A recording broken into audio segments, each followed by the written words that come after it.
उत्तर railway का फिरोजपुर मंडल भारतीय railway में सबसे बड़े मंडलों में से एक है। इसका क्षेत्र पंजाब, हिमाचल प्रदेश तथा जम्मू कश्मीर में फैला हुआ है, जिसके चलते उत्तर रेलवे के महाप्रबंधक आशुतोष गग्गल ने आज मुख्यालय के अधिकारियों, मंडल रेल प्रबंधक फिरोजपुर सीमा शर्मा व मंडल के अन्य अधिकारियों के साथ मंडल के श्री माता वैष्णो देवी कटरा जम्मू तवी पठानकोट कैंट रेलखंड पर विंडो ट्रेलिंग करते हुए श्री माता वैष्णो देवी कटरा जम्मू तवी सहित इस खंड पर स्थित अन्य स्टेशनों व प्रगतिशील विकास कार्यों की जानकारी लेते हुए समीक्षा की। इन समस्त कार्यों को निर्धारित मापदंडों के आधार पर तय समय सीमा पर पूरा करने की अपेक्षा भी की। आज हम लोगों ने एनुअल इंस्पेक्शन में श्री माता वैष्णो देवी कटरा से लेके पठानकोट के बीच में जो फिरोजपुर डिवीजन का सेक्शन है उसका इंस्पेक्शन किया और उसमें सबसे पहले कोचिंग डिपो श्री माता वैष्णो देवी पे जो स्थित है बहुत महत्वपूर्ण कोचिंग डिपो है, उससे बहुत लंबे दूरी की गाड़ियाँ चलती हैं, उसका इंस्पेक्शन किया। उसके बाद सेक्शन का इंस्पेक्शन किया,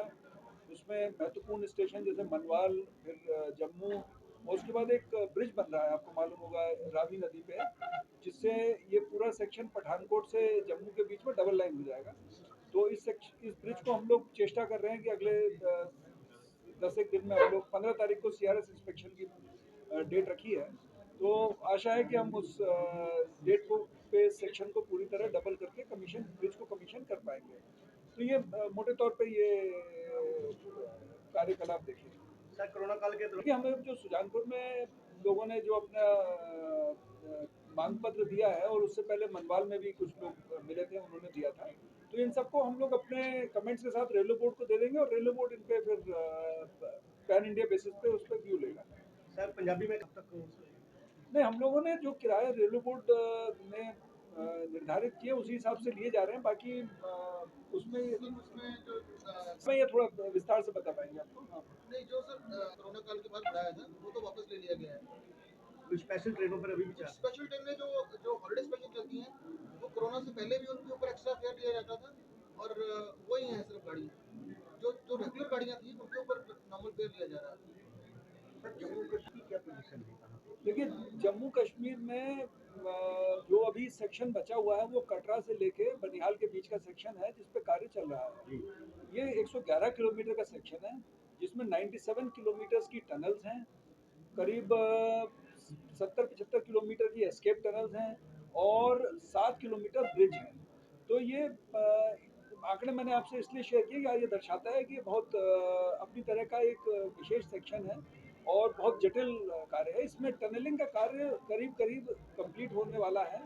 एक टनल 14 है जिसमें अभी कार्य चल रहा है, टनल 13 में, टनल 15 में, इनमें कार्य चल रहा है, लेकिन हम जो है पूरी तरह से इनमें लगे हुए हैं और चेष्टा ये कर रहे हैं कि जो रेलवे बोर्ड ने हमारे लक्ष्य निर्धारित किए हैं उसके अनुसार हम लोग इसे पूरा कर सकें। इसके साथ साथ आपको मालूम होगा आंजी ब्रिज पे कार्य चल रहा है और चिनाब ब्रिज में जो आर्च है वो कनेक्ट हो चुकी है और उसमें भी फिनिशिंग का कार्य चल रहा है।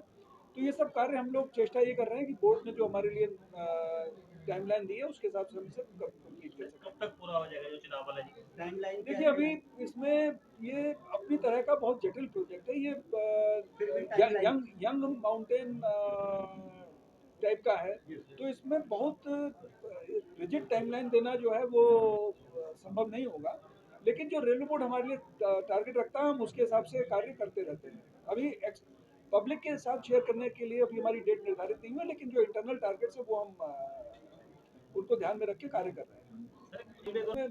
जो आरओबी की यूपी की बेसिक प्रक्रिया मैं आपको बता देता हूँ कि हम लोग सभी लेवल क्रॉसिंग्स पे सर्वे करते हैं समय समय पर 3 साल में, और उसमें जो ट्रैफिक का लेवल होता है उसमें एक TBU एक आंकड़ा होता है जिसमें रेलवे का ट्रैफिक और रोड ट्रैफिक दोनों को सम्मिलित करके निकाला जाता है।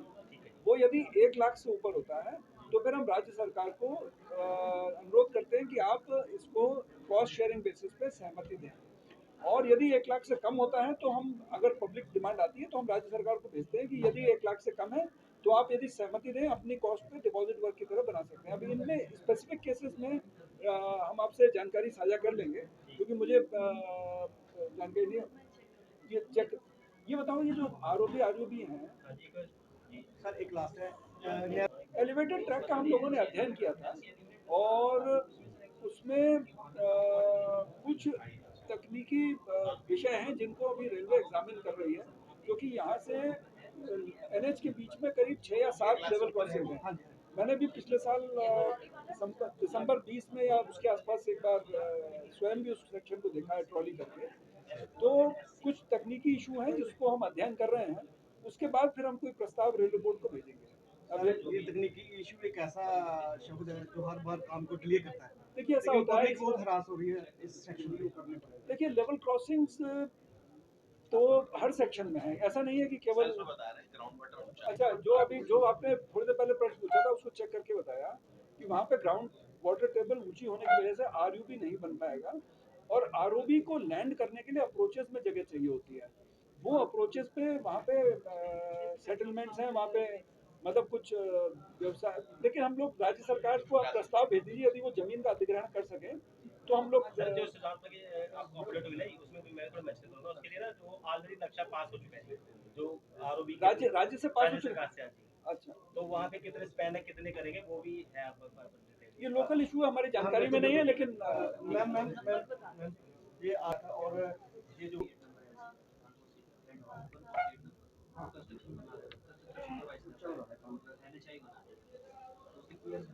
ये अभी वाला जो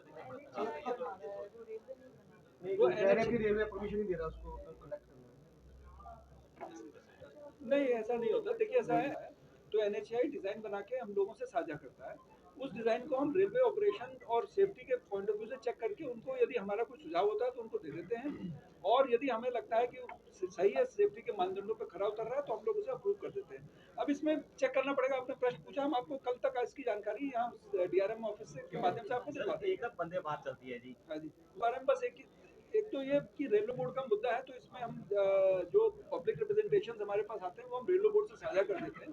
लेकिन स्टॉपेज के बारे में आपको एक चीज़ माननी पड़ेगी, यदि हमें गाड़ी को निर्धारित समय में पहुंचाना है तो हम ज़्यादा स्टॉपेज दे नहीं पाएंगे। बाकी जो इसमें सुझाव यदि आए हैं हमारे पास तो हम लोगों ने सब साझा कर दिए हैं। पठानकोट से जो नैरो गेज सेक्शन है इसको कंगला या कुछ हेरिटेज डिक्लेयर करने का फायदा हो चुका है, तो अगर हो गया है डिक्लेयर तो आगे क्या इसको डेवलपमेंट करने के लिए कुछ। देखिए कांगड़ा सेक्शन अपने आप में जो प्रेजेंट स्केल ऑफ ऑपरेशन है उसके लिए उपयुक्त है, और हेरिटेज दृष्टि से हमने कांगड़ा स्टेशन पे थोड़ा सा कार्य किया है, और एक एक करके हम लोग स्टेशन पे कार्य करके थोड़ा थोड़ा उनको हेरिटेज लुक देते रहते हैं। ये हेरिटेज ऑफिशियली डिक्लेयर्ड नहीं है, लेकिन हम लोग अपनी अपनी रेलवे की ओर से पहल करके इस तरह का कार्य कर रहे हैं। रेलवे उसके लिए प्रिपरेशन कर रहा है कि वो ऑफिशियल देखिए एक स्टेशन तो हो गया है अभी, ओनली कांगड़ा हुआ है, ठीक है। बस वीडियो जर्नलिस्ट अभिषेक भारद्वाज के साथ अजय सैनी की रिपोर्ट।